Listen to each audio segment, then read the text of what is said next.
DP1500 2X D4 model that's been constructed for Lincoln Electric, and we're going to do a wet test, which we do on all machines. Included in the package with this machine is an HS95 board holding station, which attaches to the machine and takes its power and air from the machine. The machine also has a 120 volt plug that comes with it, and a foot switch to operate it, and the main breaker is here. So to turn the machine on, it has a control panel with a series of push buttons, and it also has an Allen Bradley touchscreen, which is used for servo setup for the one servo positioning, and also has some help screens and touch screens and I/O screens available to make the operation easier to set up. These two buttons are the ITV servo controls, which allows precise pressure for the printing front and rear. The way we designated it, of course, this machine was converted to the Allen Bradley. So it has Allen Bradley PLC, Allen Bradley servo motor, along with the other components necessary to make the machine operate. For demonstration and QC testing, we have left some of the covers off to make it easier to see what's going on. However, the machine has safety door interlocks that need to be all in place for the machine to operate. All right, the loading chamber is where the panel is loaded and unloaded. In a normal operation, panels would be set, then they would be loaded into the coder like this, with the foot switch closed. When the operator reads, it locks. To release it, push on the foot switch and release it. We also have conveniently a board holding station. So for the coated wet panels, it allows the operator to load the second panel prior to putting this panel into the holding racks. Okay?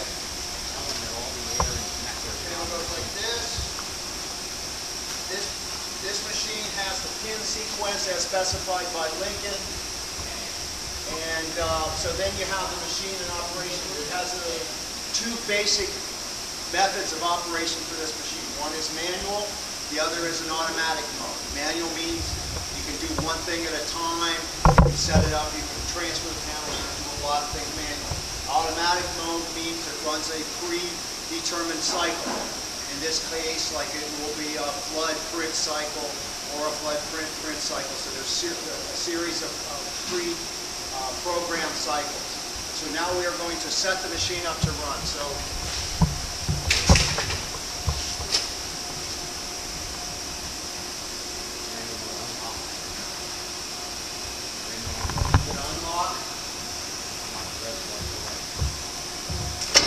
unlock the chases, which are locked in place in the reservoir. This is called a swing arm. It holds the ISO print squeegees, which are the cleaning squeegees, the print squeegees, the flood bar, the ink tray, and the drip tray. All swing out together. It also has the screen frames.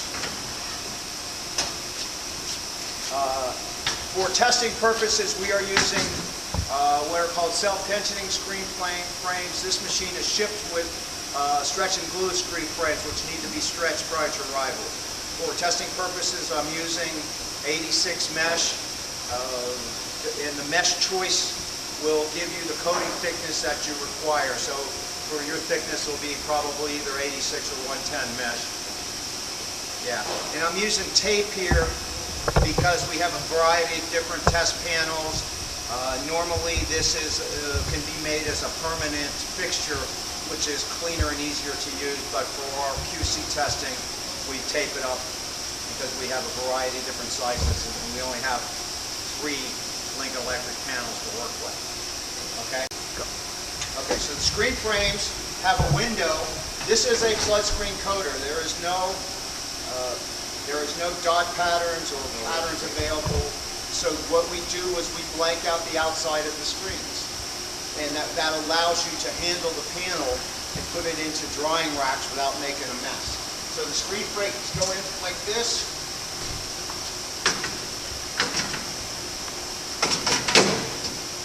a stop involved. They are locked in place. So they have a cylinder holds it here, a cylinder here, and a cylinder that opens and closes it and is used for what we call peel-off. This machine, being a double-sided coater, is a mirror image machine. So what you see on the front, the exact opposite is also on the back, on the rear of the machine. So you have essentially two screen printers put together, working vertically. So I'm going to close this up, and now what we're going to do is lock it. This is all safety interlock, so the locks have to be in place before the machine can function.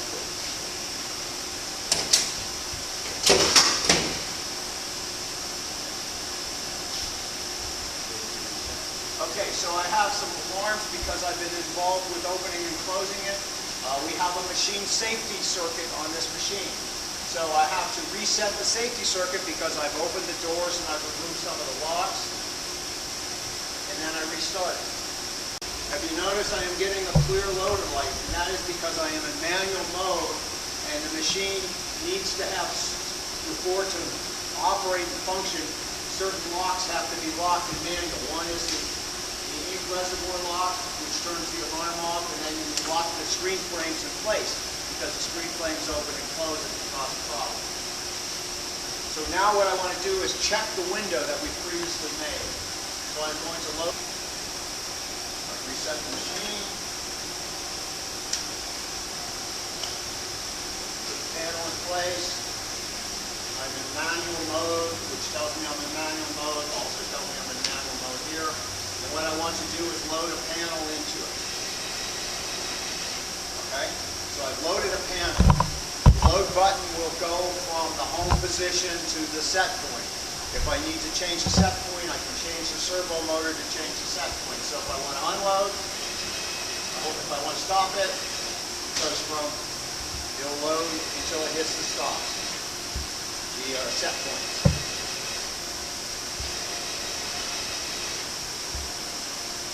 So now, I would like to check my window. This is looking at the window.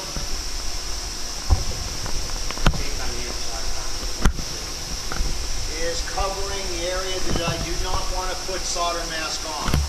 Okay, so this window is properly made. I should check the back also.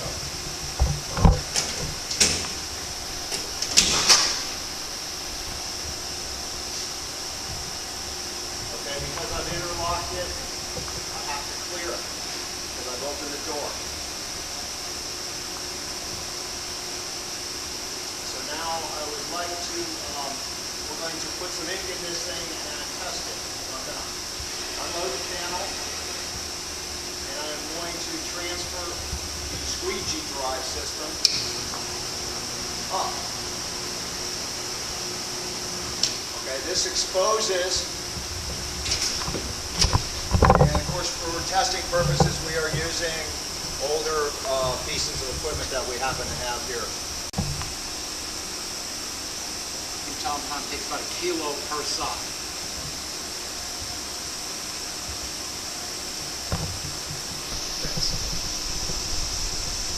Tie a solder mask into the machine. Each ink tray holds just over a kilo, just under a kilo, of ink. So it takes about 2 kilos to completely charge the machine. You can do it as little as 1. If the need is for like a special color, red, green, blue. But now I'm going to close the swing arm.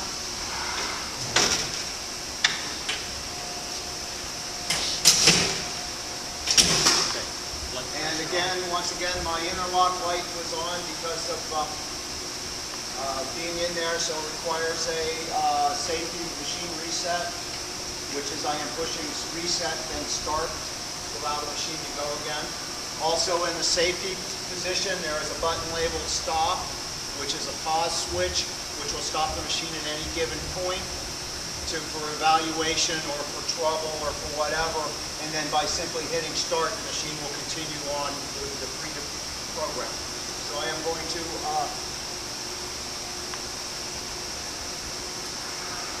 going to reset the machine, which brings the squeegee head home. By definition, home on this machine is the squeegee head down and the shuttle, which is in the shuttle and the clamp at the unload load position. So I can remove the panel because this is a first one. I'm going to use a piece of laminate to test. So I'm going to load the panel in. Also, this has a width adjustment on this gear shift here, which allows you to adjust the width to be close to the panel width. Makes the machine quite capable of doing very thick panels. So you can adjust the width. Okay.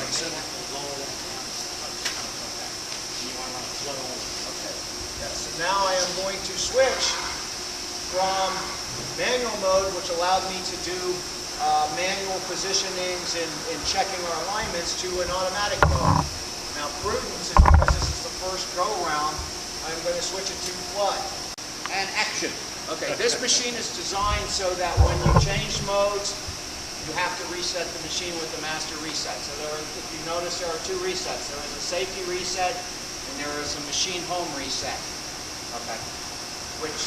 So now I am going to, in flood only, I'm going to do a flood only.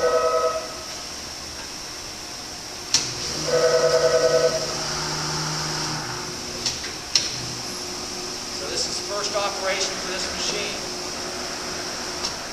Again, the idea is to smoothly, evenly coat the flood on both, and I have to check the back because this is a various machine. So that is close. Okay. Yes. I am going to do it again. You can do multiple passes. This time I am going to check my preset flood pressure. 20 psi. And my flood pressure is set at 20 psi, which is a standard DP1500 setup. Okay, so now we are into wet testing. If you notice, I got the green light, which says that everything's good to go. So I'm going to do a flood print. We did a flood only, and it seems acceptable. We have predetermined the 30-degree squeegee angle, which is a standard DP print setup. And I'm going to run a cycle called flood print, which is flood and then print once. And we're 70 psi. I got a green light, which is good. I hit start, transfers the machine in. Machine floods.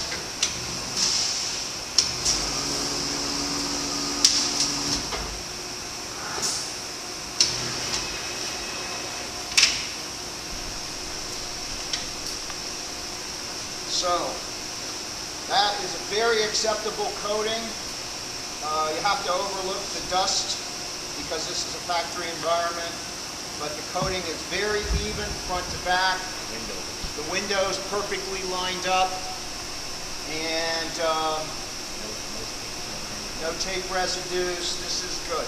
We're going to run flood print, which is a standard DP cycle. So I put the panel in, step on the foot switch. One more dummy panel. There's two separate start switches. There's a start switch here. There's also a lighted start switch here, which is somewhat more convenient. The machine floods up.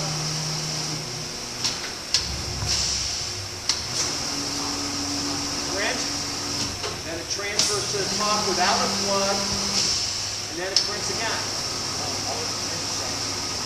Yeah. Position. So I'm going to do this. Okay, so this panel. There. Okay, so one thing to keep in mind with the DP is that we are set up to do your panel size. All the print settings are set with the Z drive. So as I change the panel height, all the settings change. So once the machine is set up the first time, the machine settings just transfer depending on any one panel size. So now I'm going to run a Lincoln board. So I take it off the board loading station.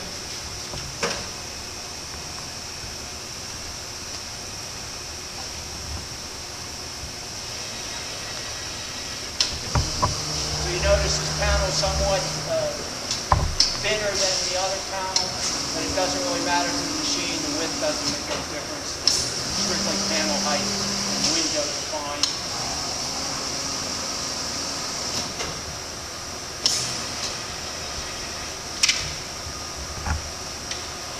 So what I'm looking for here is good even coverage, covering the window, Hold it up. no ink in the holes, very even coverage, front to back, side to side, No bead on the bottom. no beads. Excellent coverage. In the case of a little more border would make this machine a lot easier to do, so we would highly recommend that the border be increased from this 1/4 inch to 3/8 or 1/2 inch, which would make any operation. So after this is done, I hold it in my board holding station. I'm going to run another one. This one I will run in flood print mode as a test.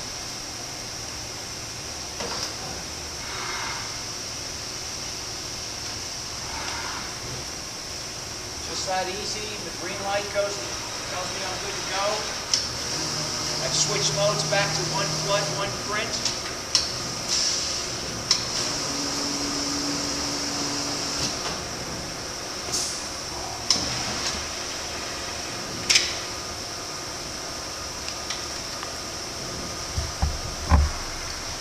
Another perfect print.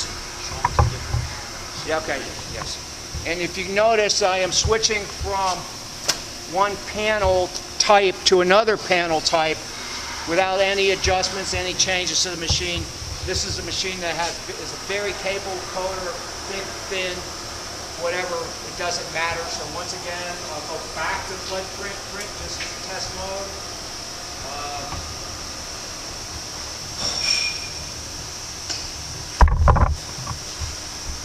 I'm good to go. I can change the flood speeds, I can change the print speeds, I can change the angles. There's 20 years worth of improvements and adjustments available on this machine. The panels for Lincoln Electric are well within the capacity of this type of machine, so it's really actually pretty easy for the machine. So you can do one panel to the other, no problems. Even the back panels, perfect every time. Once again, the board holding station makes it easier because I would take this panel, and if I had more, I would take them off of a rack and just load them and go.